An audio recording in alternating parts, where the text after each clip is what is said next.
इस साला साउथ की फिल्मों का पुष्पा भाई तो अब आया होगा।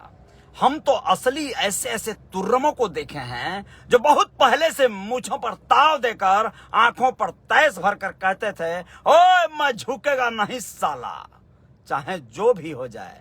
पुष्पा भाऊ अभी बच्चा है उनके सामने भाई, लेकिन उन लोगों को अस झुकते देखा मेरे भाई। आगे से झुकना छोड़ो साला, पीछे से झुकने को तैयार है बे। किसके लिए? टिकट के लिए। पार्टी बदलना, टिकट पाना, विधायक बनना इतना जरूरी हो गया है, इतना इंपॉर्टेंट क्यों हो गया भाई? समझ नहीं आता है। बहुत बड़ा डिफिकल्टी है इसको समझने के लिए। हमको लगता है वो बनने की कवायद करनी पड़ेगी, तब जाकर समझ में आएगा। वैसे तो कवायद कर चुके हैं, बड़ा फिट नहीं रहता है। नमस्ते, मैं हूं Ajay Sahni, star real reporter news का मेरा ये पेज है। जय जयकार करने आया हूं आप सभी के बीच में। सिर्फ ये बताने आया हूं, गजब का दिन आ गया है, गजब का दौर चल रहा है। ऐसे ऐसे लोगों को वर्षों बरस से जो लोग अलग अलग पार्टियों का पताका बांधकर, बैनर लगाकर लोगों को शुभकामनाएं दे रहे थे, वैसे वो शुभकामना नहीं होती है, वो अपने आप को प्रचार करने का तौर तरीका होता है। दशहरा जिंदाबाद, हार्दिक शुभकामनाएं होली की, दिवाली की, पड़ाका की, शुभकामना दे रहे हैं। अबे शुभकामना नहीं बल्कि वो बद्दुआ है, जनता के लिए बद्दुआ। लेकिन चलो कोई बात नहीं। उन लोगों को अस बदलते देखा, पोस्टर लगाए थे, मतलब अलग पार्टी का, इतने दिनों से अलग पार्टी का झंडा ढो रहे थे, उसका आला कमान का गुणवत्ता गा रहे थे, उसके लड़ाई झगड़ा कई बार क्या क्या नहीं कर दिए। और अगर टिकट उस पार्टी से भैया नहीं मिला, हद तरीका 4 दिन में बागी बन गए, तुरंत जो है गरियाने लगे, तुरंत बौखला गए। हमारे फलाना जी ने जो है ये कर दिया, वो कर दिया, हमको जो है मुख्य दावेदारी थी। अरे यार क्या है ये? क्यों इतनी तड़प है, क्यों इतनी छटपटाहट है? तब समझ में आया जब देखा गया कि जो लोग वर्षों बरस से राजनीति में थे, जो लोग उस पद पर रहकर उसका जो मजा है, आनंद है, वो ले चुके भी हैं, या उसका कुछ दंश कहते हैं ना कि बड़ी जिम्मेदारी है विधायक बनना, सांसद बनना, तो उसकी भी बड़ी जिम्मेदारी होती अगर, और सही में उस मामले में तकलीफ होता, तो मुझे लगता है कि ये लोग दोबारा क्यों इतना अप्लाई करते। कई लोगों ने कई वर्षों तक अलग पार्टी से बड़े बड़े पदों पर विराजमान रहकर दोबारा तिबारा बनने के लिए पार्टी टप से बदल दिया। कोई सिद्धांत नहीं, कोई उसूल नहीं, कोई यार गजब। अरे वो पुष्पा भैया सही है, साला झुकेगा नहीं। फ्लावर समझा क्या? फायर है मैं, झुकेगा नहीं। वो तो ठीक है, गुंडा मवाली का पिक्चर बना है, सही है भाई, गुंडई के नाम पर नहीं झुकेगा। लेकिन ये लोग इतना झुक जा रहा है, साला आगे से झुकना छोड़ दे। ये जो सलूट मारते हैं नीचे झुककर, पीछे से झुकने को तैयार है।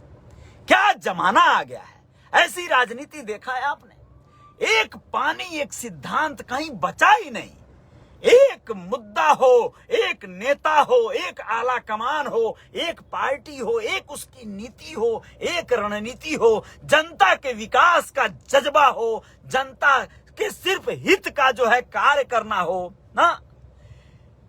पिछले पार्टी में वर्षों बरस जहां थे वहां से काम नहीं बना, तुरंत उसको इल्जाम लगाकर अपने दूसरी पार्टी का दावेदारी या निर्दल या किसी तरह आकर जनता से ये कहना कि मैं आपका सेवा किया हूं और मैं आपके लिए रहूंगा, मैं हर हाल में ये करूंगा, वो करूंगा। अरे तुम इतनी तड़प जनता के लिए करने की है तो इतनी भी तड़प क्यों यार? क्या जरूरत है? अरे भाई पार्टी ने तुमको उस लायक नहीं समझा, कोई बात नहीं। अरे फिर से सेवा करो, उस पार्टी में रहकर जनता की सेवा करो, अगली बार हो सकता है पार्टी तुम्हें समझ जाए। लेकिन यहाँ तो पार्टियां के ज्वाला कमन में है, वो भी छमकट हो गए हैं, उनको भी न जाने कौन कौन सा समीकरण आ रहा है। अब एक महोदय की मैं बात करूं कि भैया बनी बनाई बाप दादे की एक पुश्तैनी पार्टी मिल जाए तो आपको विरासत में मिल गई। कोई आंकड़ा, कोई पैमाना तो बनाना नहीं पड़ा, जिसको मन करे उसको शतरंज की चाल की तरह उठा के टप टप गोटी फेंको, यहां से वहां डालो, यहां से वहां डालो, ठीक है। तो ये जो मतलब एक पार्टी ने तो हद ही कर दिया इस पार्टी इस प्रत्याशी को टिकट दिया, उसको देके उसको तुरंत काट दिया, दोबारा बुला लिया, फिर दूसरे को दे दिया, फिर तीसरे को दे दिया। ये क्या चल रहा है भाई? अरे जिनको एक बार दो उसको दो भाई, बात खत्म करो। जिसको नहीं देना है उसको मत दो, दे दिए तो दे दिए, बात खत्म करो। लेकिन इन लोगों को समीकरण बनाना और सीट जीतना जिताना इतना इंपॉर्टेंट है कि किसी की निजी जिंदगी से इनको कोई सरोकार नहीं है, किसी का व्यक्तिगत जीवन पर इसका कितना दुष्प्रभाव पड़ेगा, कोई कितना बड़ा बागी बन जाएगा, कोई मतलब नहीं है। तमाम पार्टियों के साथ ऐसा हुआ है कि एक पार्टी ने अच्छा खासा किसी को बहुत दिनों तक भरमाए रखा, घुमाए रखा, चलाते रहा, दौड़ाते रहा, प्रचार करवाते रहा। उस समय ही बोल देना चाहिए था, भैया सुनो, है ज्यादा आफत मत बुको जाके क्षेत्र में, ठीक है, तुमको पार्टी टिकट वोट देने वाले नहीं है हम। एक बार बोल दिए होते तो आदमी कम से कम पहले ही समझ जाता।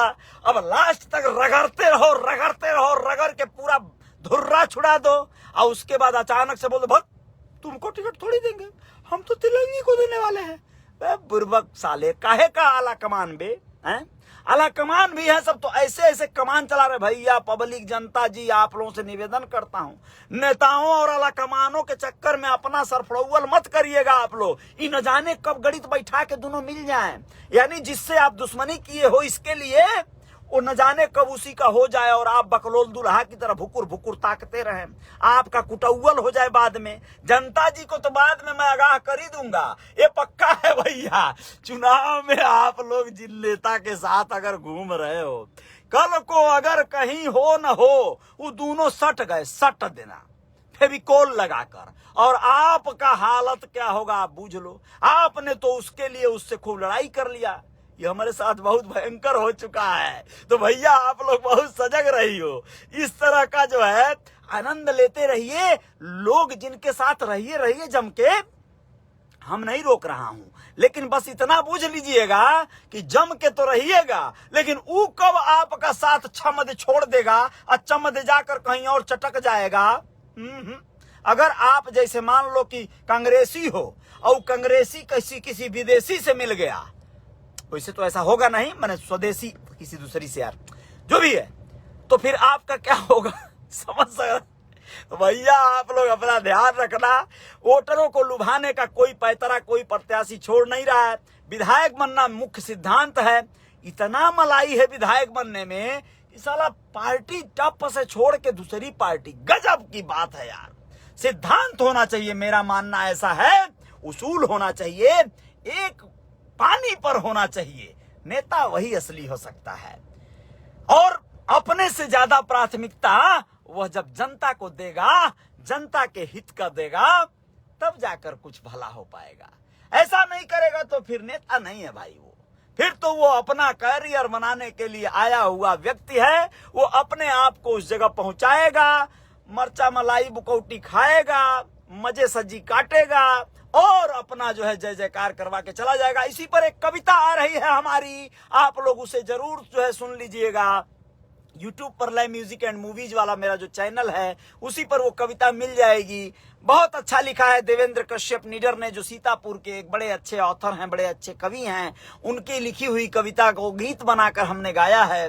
वो कविता आप लोगों को कल तक सुनने को मिलेगी दोस्तों। लेकिन एक बात और बता दूं आप लोगों को कि मेरी कई एक किताबें हैं जो मैंने अपने कहानियों की किताबें, मैं मतलब किताबें कहूंगा तो बात बड़ी हो जाएगी, कहानियां हैं मेरी कई एक जो अमेज़न किंडल पर हैं। उनके लिंक इस पोस्ट में मिल जाएंगे, कमेंट बॉक्स में जरूर देखिएगा। और हो सके कुछ कहानियां पढ़ लो यार, कुछ बुद्धि खुलेगा, कुछ हो सकता है जय जयकार हो जाए आप लोगों के भी जीवन में।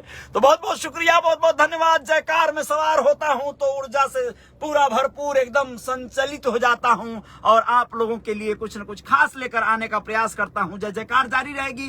रियल रिपोर्टर न्यूज का मेरा ये पेज है, फॉलो जो लोग करते हैं उनकी जय जयकार है सदा के लिए, और जो लोग मुझे अभी फॉलो नहीं किए हैं उनका भी बहुत बहुत अभिनंदन है। लेकिन यूट्यूब पर मुझे सब्सक्राइब कर लीजिएगा, रियल रिपोर्टर न्यूज स्टार नाम का मेरा यूट्यूब चैनल है। बहुत बहुत शुक्रिया। इंस्टाग्राम पर फॉलो कर लीजिएगा, अजय साहनी स्टार आप लोगों के साथ होगा। जय जयकार जारी रहेगी। जय हिंद, जय भारत। शुक्रिया दोस्तों। हूं। बहुत बहुत आभार आप सभी का, और कुछ खबरों के साथ आएंगे जल्द ही। जय जयकार तो जारी रहेगी, ये कहां रुकने वाली है।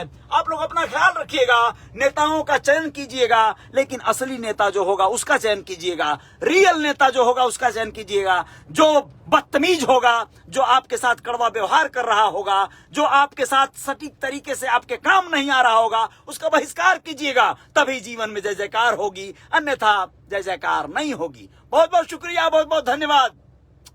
Love you all.